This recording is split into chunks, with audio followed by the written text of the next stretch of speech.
Il captivait les cœurs lorsqu'il rapportait le hadith. Et lui-même écoutait avec une grande attention lorsqu'on le lui transmettait. Sa science illuminait les cœurs dans l'interprétation du Coran, les fondements du fiqh, le hadith, l'histoire, la langue arabe et la littérature. Il est devenu une référence incontournable, le savant vers lequel voyageaient les gens en quête de science et de compréhension. Aujourd'hui, nous vous parlons de l'illustre compagnon, noble membre de la famille du prophète sallallahu alayhi wa sallam, Abdullah ibn Abbas radiyallahu anhu.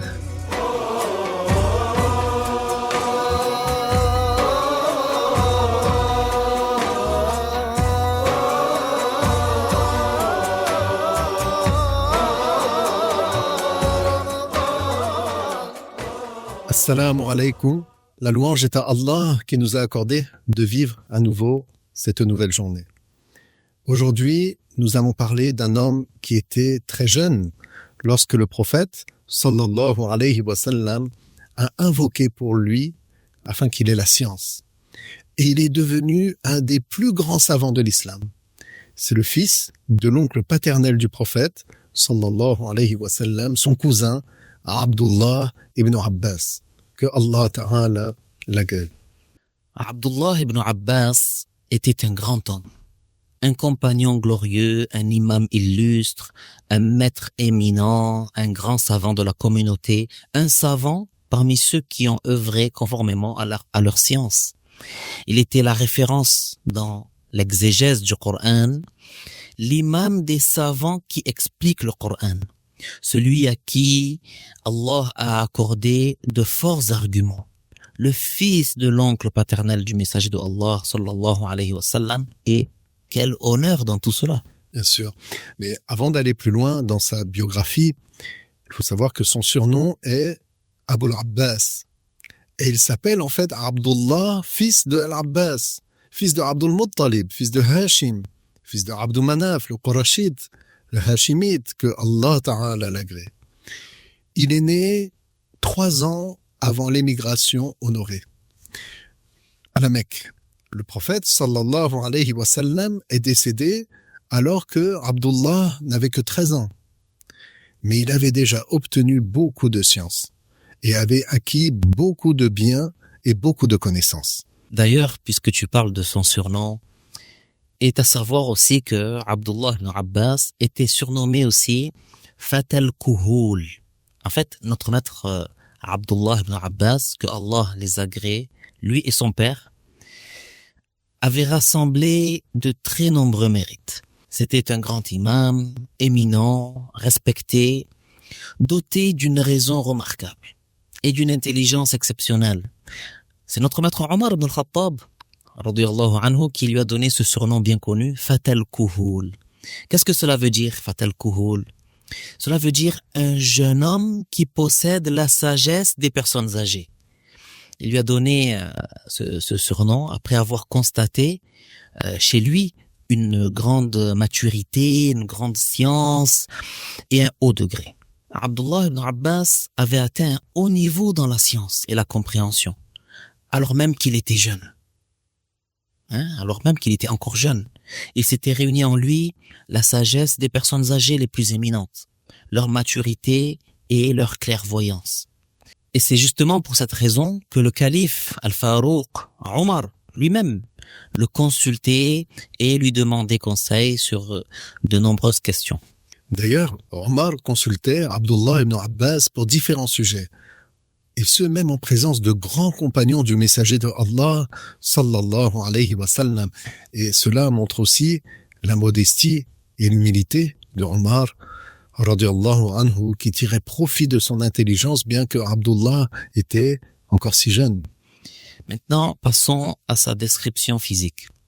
En plus de toutes les qualités qu'on a citées, Allah lui a accordé aussi également un bel aspect. Abdullah ibn Abbas était très beau. Il avait un beau visage blanc. Omar, que Allah l'agrée, lui a dit une fois, « Tu es certes le plus beau de nos jeunes hommes par le visage est celui d'entre eux qui a la meilleure compréhension et le plus de connaissances au sujet du livre de Allah Azza wa Jal.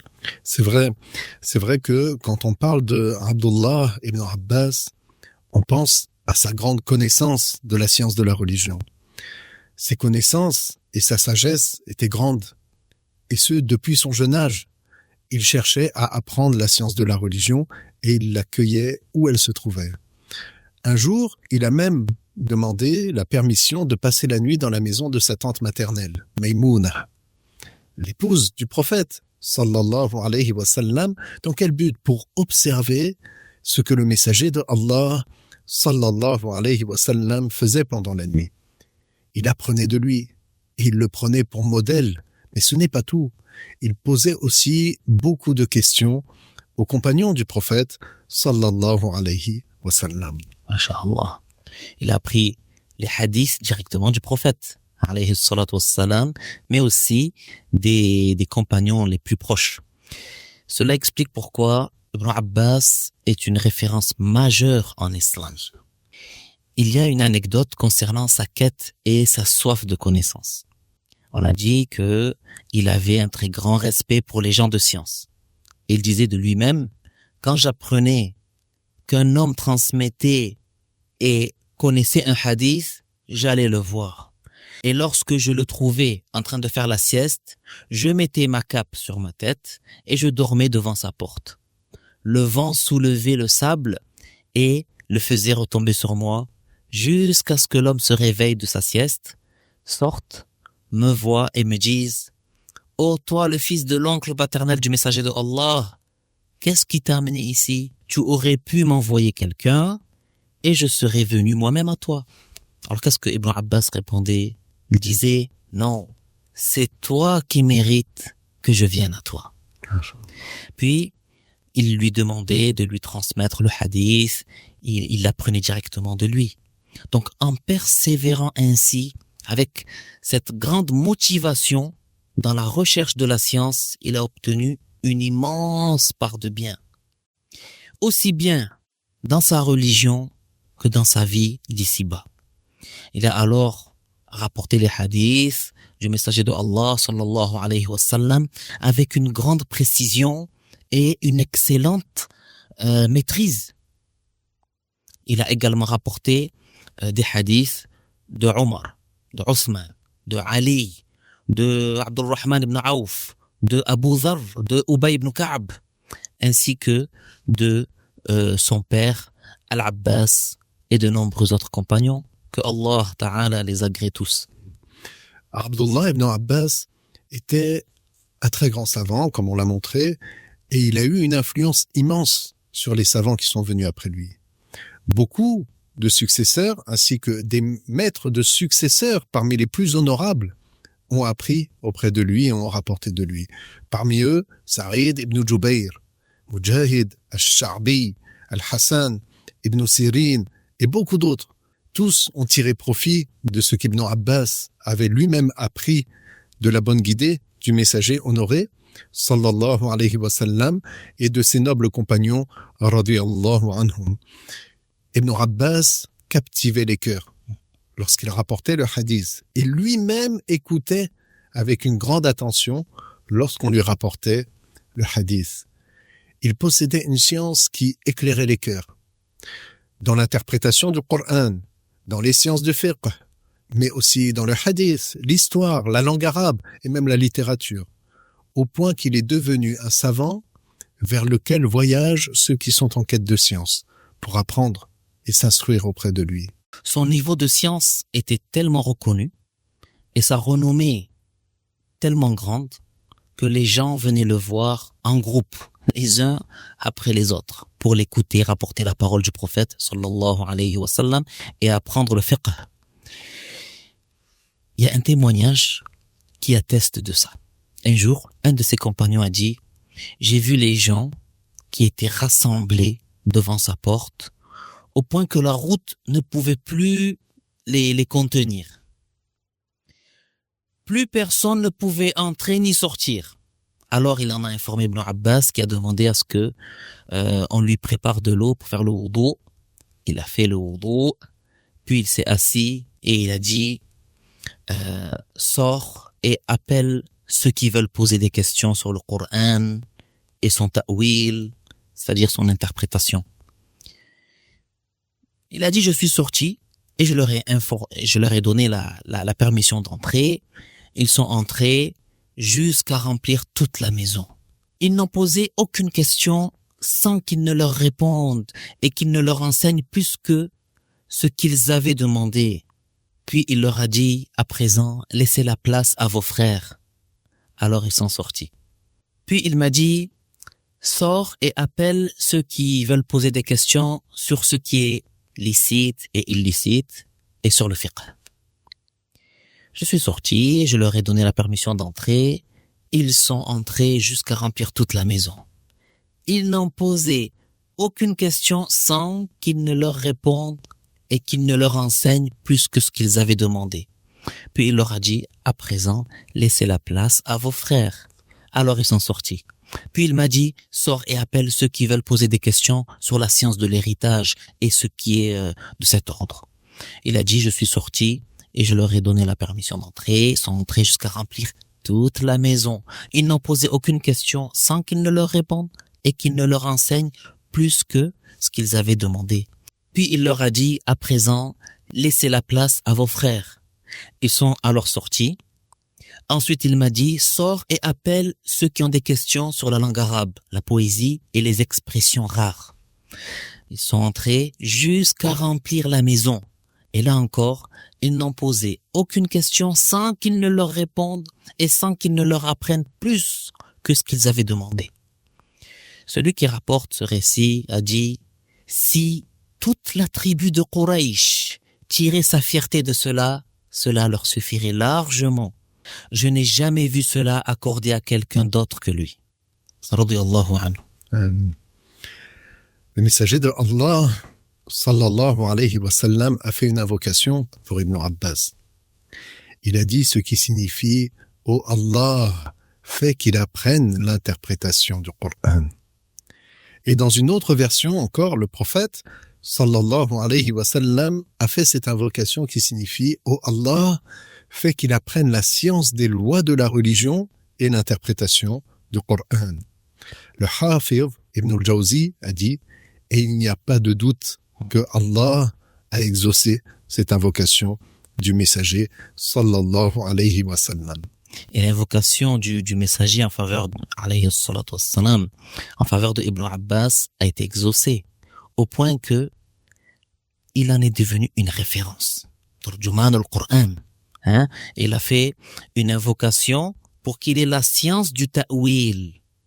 Et là, avant de poursuivre, on va expliquer ce qu'est le ta'wil. Très, très important de comprendre ce sujet. Il est à savoir que parmi les versets du Coran et les paroles du prophète, sallallahu alayhi wa sallam, certains sont explicites, c'est-à-dire qui n'ont qu'un seul sens du point de vue de la langue, ou bien dont le sens est clairement connu.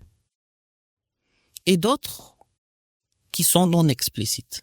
Faire le ta'wil des textes non explicites, c'est simplement les expliquer par autre que leur sens apparent, c'est-à-dire les comprendre conformément au texte explicite, sans jamais les contredire.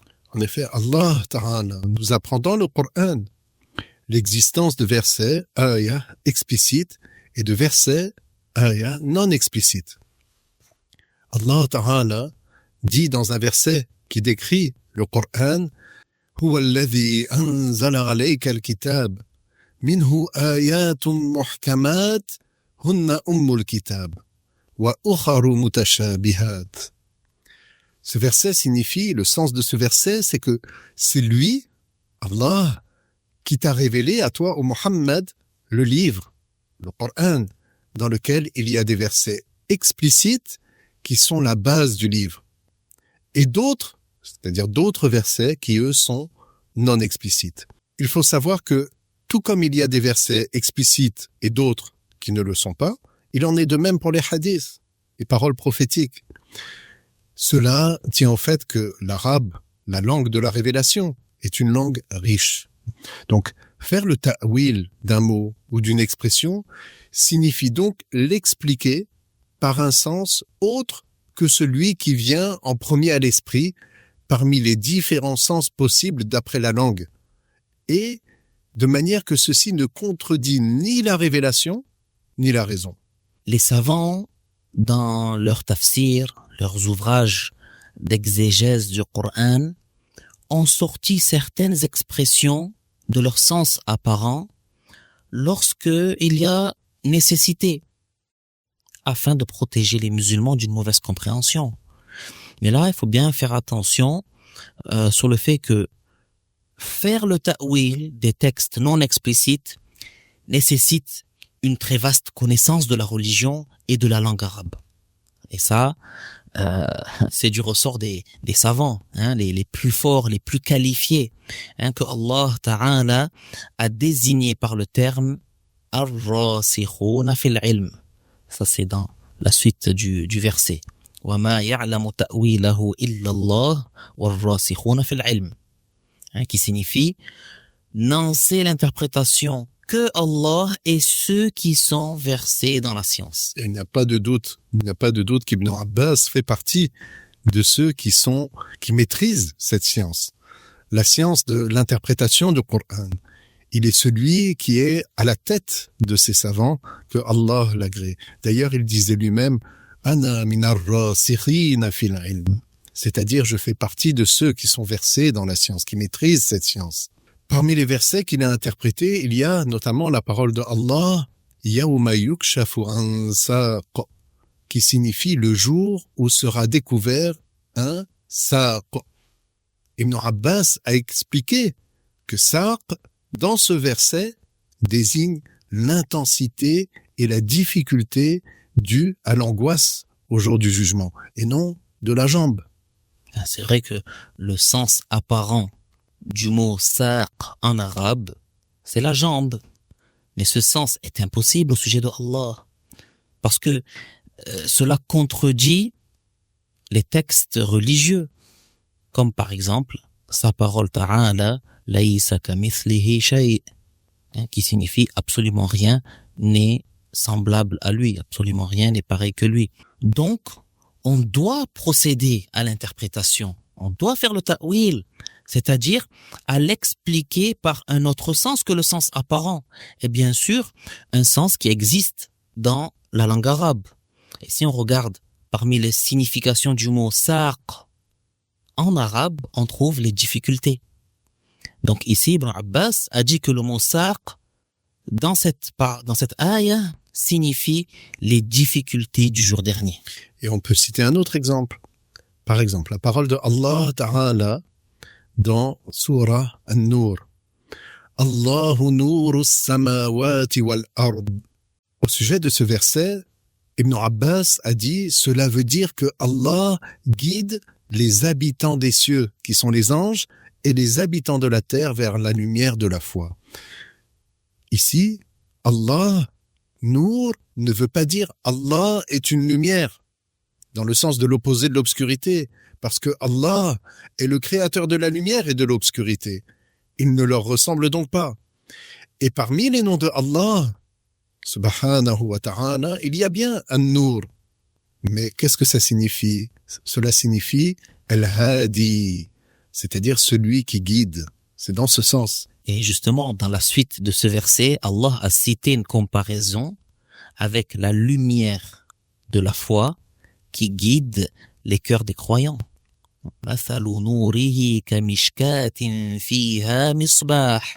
Cela signifie, ce verset signifie, l'exemple de la lumière de la foi est telle une cavité dans un mur dans laquelle est placée une lanterne qui éclaire. De même, Ibn Abbas a fait le ta'wil pour cet autre verset. وَالسَّمَاءَ بَنَيْنَاهَا بِأَيْدٍ وَإِنَّا لَمُوسِعُونَ. Il a dit بِأَيْدٍ, c'est-à-dire par une puissance, بِقُدْرَةٍ. بِأَيْدٍ أي بِقُدْرَةٍ. Donc, vous voyez bien qu'il n'a pas donné le sens apparent. Il a bien dit que ce n'est pas l'organe. la main. Ce n'est pas l'organe de la main qui est visé ici, car Allah Ta'ala est exempt d'une telle chose. Allah n'est pas un corps, il n'est pas concerné par les organes. C'est ainsi qu'on comprend qu'Ibn Abbas est une référence incontournable pour les musulmans. Donc, pour résumer ce qu'on a dit, le ta'wil, l'interprétation, est indispensable pour ces versets, et les prendre au premier sens revient à contredire d'autres versets qui, eux, sont explicites. Et d'ailleurs, pour plus d'informations sur ce sujet, j'invite chacun, et je rappelle que on peut trouver sur la chaîne APBIF une vidéo détaillée, justement sur les deux approches d'interprétation des versets non explicites, et le lien sera mis bien sûr dans la description. J'aimerais conclure ce sujet en disant que la langue arabe est très riche. Les versets non explicites sont ceux qui peuvent admettre du point de vue de la langue arabe plusieurs sens.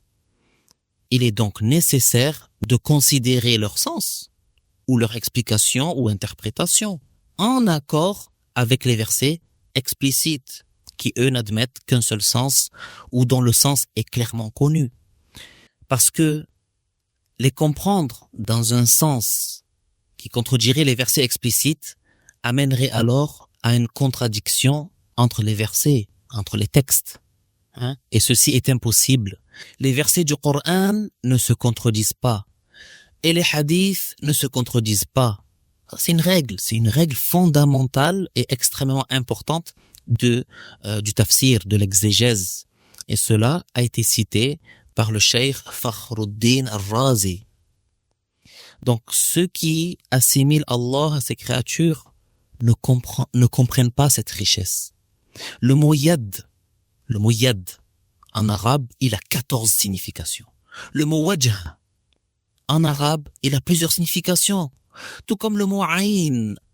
Malheureusement, certains qui assimilent Allah aux créatures ne tiennent pas compte de cela et prétendent que Allah aurait des mains, un visage, des yeux, des pieds, qu'il serait au-dessus de ces créatures physiquement dans la direction du haut, qu'il serait à la fois installé sur le trône et continuellement en mouvement entre le trône et le ciel. Et ce sont bien ces croyances-là que ces personnes propagent. Alors que le tawhid, selon Ahl Sunnah, consiste à nier toute ressemblance entre Allah et ses créatures et tout athéisme. Là, je rappelle une règle fondamentale. Les versets du Coran ne se contredisent pas. Tu l'as très bien dit. Ça, c'est une règle éminente et importante. Les hadiths ne se contredisent pas entre eux et ils ne contredisent pas non plus le Coran. Et il ne faut surtout pas oublier, il faut retenir que le tawhid est fondé sur la confirmation des attributs qui sont obligatoires selon la raison pour Allah, comme la science, la puissance, la volonté, et sur le rejet de toute assimilation, c'est-à-dire sur l'exemption de Allah de toute ressemblance avec ses créatures.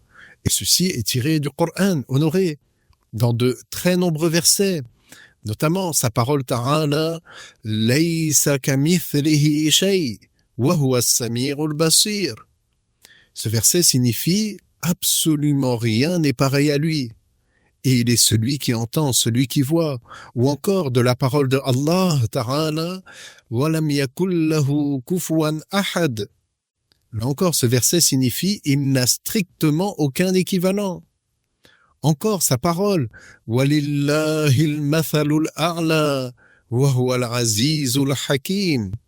Ce verset signifie Allah a les attributs qui sont exempts de toute imperfection et il est Al-Aziz, celui qui est puissant, qui n'est pas vaincu, Al-Hakim, celui qui fait exister les choses avec perfection car il sait les issues des choses. Non.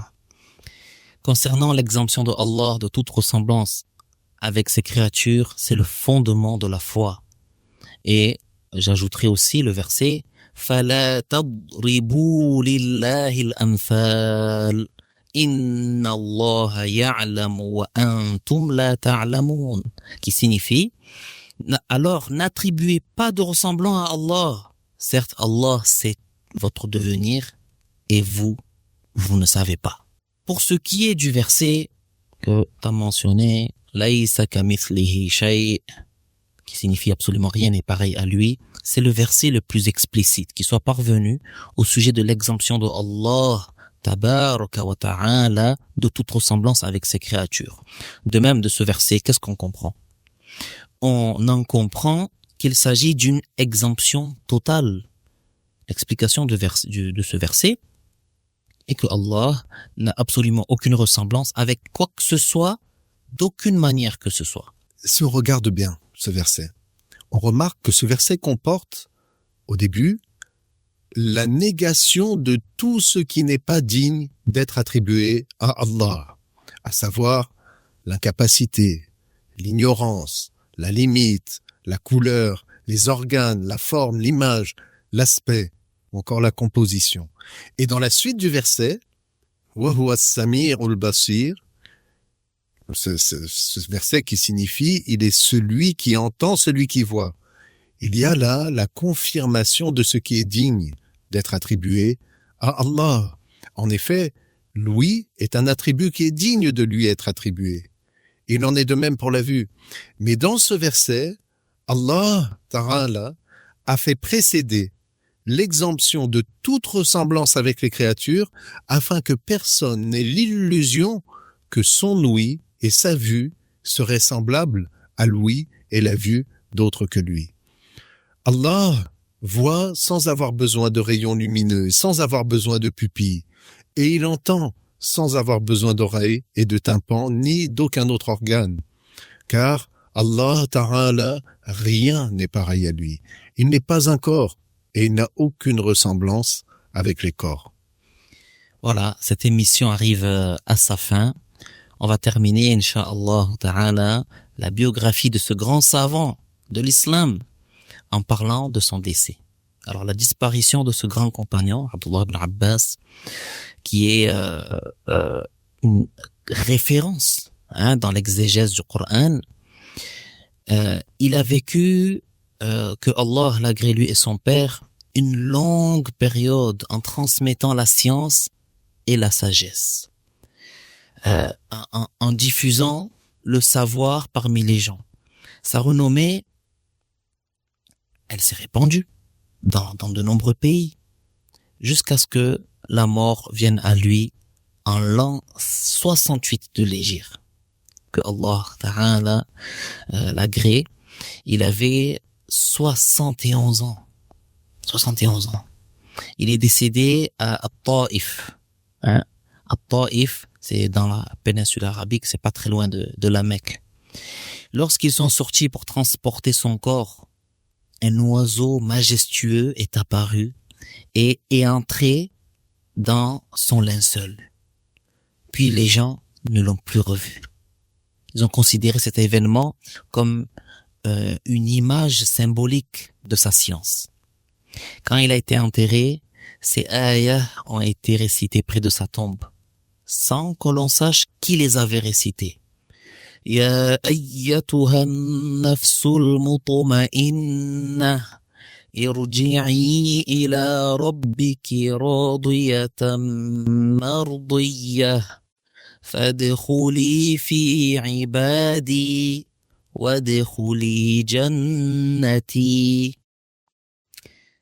Ces versets ont pour sens: ô toi, âme sereine, retourne au jugement de ton Seigneur, satisfaite et agréée. Retourne parmi mes esclaves et entre au paradis. Que Allah t'agrée, Ibn Abbas, et que Allah nous rassemble avec toi dans les jardins du paradis. Et il ne nous reste plus qu'à méditer sur la vie exemplaire de ce compagnon. N'oubliez pas de partager cette vidéo pour faire connaître les grands savants de l'islam. Wassalamu alaykum wa rahmatullahi wa barakatuh.